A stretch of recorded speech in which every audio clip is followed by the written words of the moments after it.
लगातार एक सिलसिले के तहत जो नए कानून क्रिमिनल लॉज मुल्क में अब लागू किए गए हैं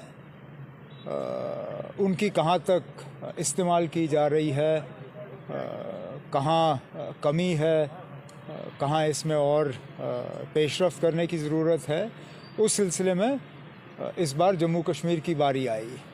गृह मंत्री साहब कह रहे थे कि इससे पहले शायद 11 राज्य और यूनियन टेरिटरीज़ की रिव्यू ली गई। इस सिलसिले में जम्मू कश्मीर का हुआ और काफ़ी हद तक जम्मू कश्मीर का इन कानूनों के इम्प्लीमेंटेशन में रोल ठीक रहा। एक आध जगह जहाँ पे थोड़ी सी कमज़ोरी रही है उसका ज़िक्र हुआ, उसको भी दुरुस्त किया जाएगा।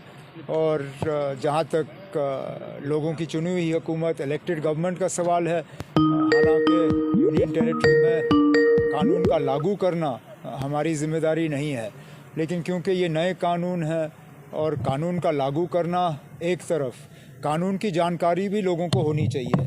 कानून की जानकारी लोगों को ज़्यादा हो, उसके लिए इलेक्टेड गवर्नमेंट को जो है थोड़ी सी पेशरफ्त और करनी होगी, चाहे यूनिवर्सिटीज़ के लेवल पे, हमारे कॉलेजेस के लेवल पे, सोशल या पॉलिटिकली असेंबली में।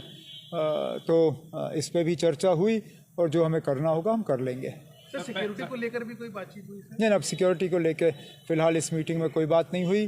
अलहदा जब गृह मंत्री साहब से मेरी पार्लियामेंट में मुलाकात हुई थी तो उस वक्त जम्मू कश्मीर के हालात की जिक्र की गई। पिछली बार आप मीटिंग में आए हैं सीएम, तो लगातार 2 मीटिंगों में आप नहीं आए थे, तो कुछ नहीं, ये मीटिंग और उन मीटिंगों में अंतर है। ये मीटिंग नए कानूनों के इस्तेमाल के बारे में था। वो मीटिंग्स जो हैं वो सिक्योरिटी रिलेटेड थी। अब चलिए, अगर सिक्योरिटी रिलेटेड मामलों में लोगों के चुनी हुई हुकूमत को शामिल ना करने का निर्णय लिया जाता है तो ठीक है ना, हम क्या कह सकते हैं उसमें।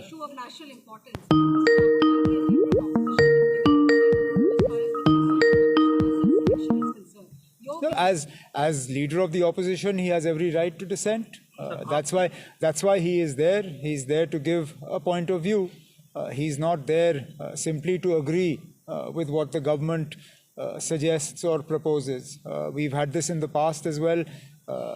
I remember at the state level in J&K, when we had to appoint people to such constitutional bodies as the Information Commission and elsewhere, the then opposition leader was, I think on 1 or 2 occasions, they gave dissent notes.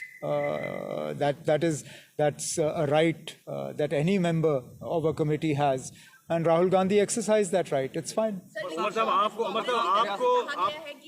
अभी court में सुनवाई होनी थी, chief justice को इसमें रखना चाहिए था। कांग्रेस ने असहमति जताई है कि इस तरह से तब उनका हक है, उनका हक है।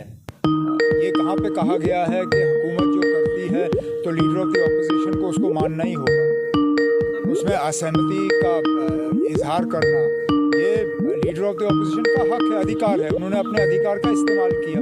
अब वो हुकूमत तक है, इसको माने ना माने। जहाँ तक सुप्रीम कोर्ट में इसमें सुनवाई की बात है, वो चल रही है सुनवाई खत्म हो, अदालत का फैसला आ जाए।